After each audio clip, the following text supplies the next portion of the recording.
राधे राधे, जय माता दी। आज मैं सुनाऊंगी आप लोगों को देवी माता गीत।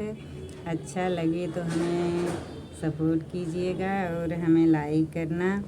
और हमारे यूट्यूब चैनल पर आप सब लोगों का स्वागत है किरण के स्वर में। और मैं हूँ किरण पांडे। मुझे जो भी जब भी याद आता है तो मैं आगे पीछे कुछ भी बोल देती हूँ, इसलिए मैं माफ़ी मांगती हूँ आप लोगों से। हमें माफ़ करना और हमारा गाना ध्यान से सुनना। चलिए तो शुरू करते हैं। देवी माता से कुछ मांगेंगे हम। और आ रही हैं देवी माँ तो हम लोग को कुछ तो दे के ज़रूर जाएंगे। मन से दिल से मांगिएगा, देवी माँ का सेवा करिएगा मन से सब लोग। मैं भी करूँगी।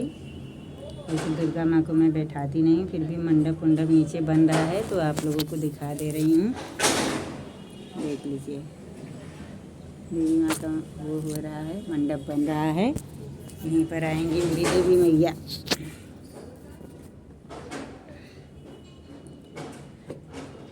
कैसे करी हम पूजनिया, मनवा नाही लागत बा।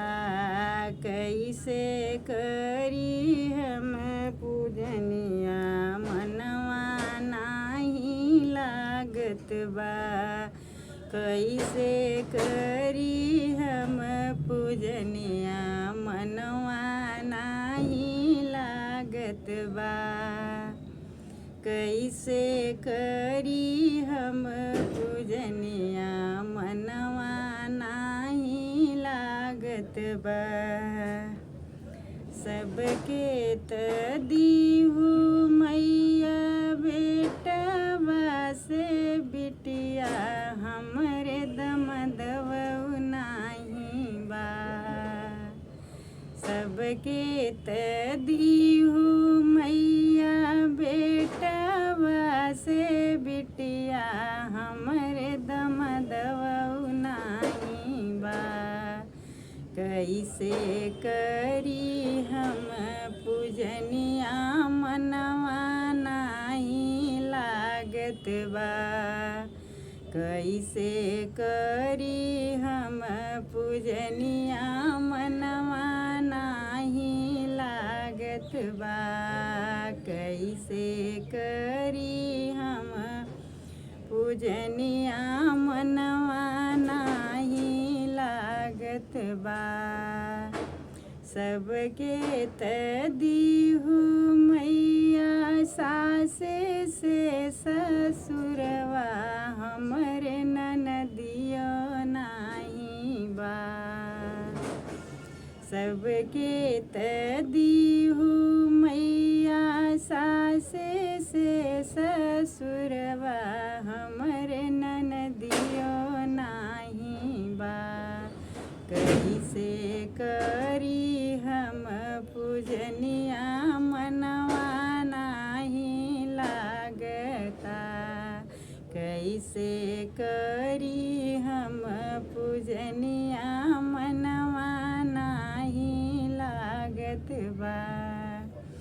सबके त दीहू मैया, महला दुई महला। सबके त दीहू मैया, महला अटारी, हमरे झोपड़ियो नाही बा। कैसे करी हम पूजनिया, मनवा नाही लागत बा। कैसे करी हम पूजनिया, मनवा नाही लागत बा। कैसे करी हम पूजनिया, मनवा नाही लागत बा। सबके त दीहू मैया, बारी और बगैचा, हमरे नेबुलवऊ नाही बा। हमरे मिलियऊ नाही बा। कैसे करी हम पूजनिया, मनवा नाही लागत बा।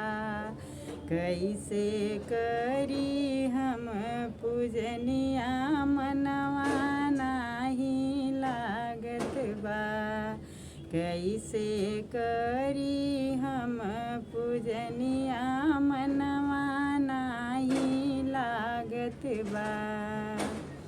सबके त दीहू मैया तारा योई नारा हमर गड़ैयो नाही बा। हमर चापकलियो नाही बा। कैसे करी हम पूजनिया मनवा नाही लागत बा। कैसे करी हम पूजनिया मनवा नाही लागत बा। कैसे करी हम पूजनिया मनवा नाही लागत बा। कैसे करी हम पूजनिया मनवा नाही लागत बा। बोलिए दुर्गा मैया की जय। गाना अच्छा लगे तो भक्तों और सभी यूट्यूब वाले अगर गाना अच्छा लगे तो मेरा आप लोग मेरा सपोर्ट कीजिए। मेरा गाना ज़रूर सुनना। जय माता दी।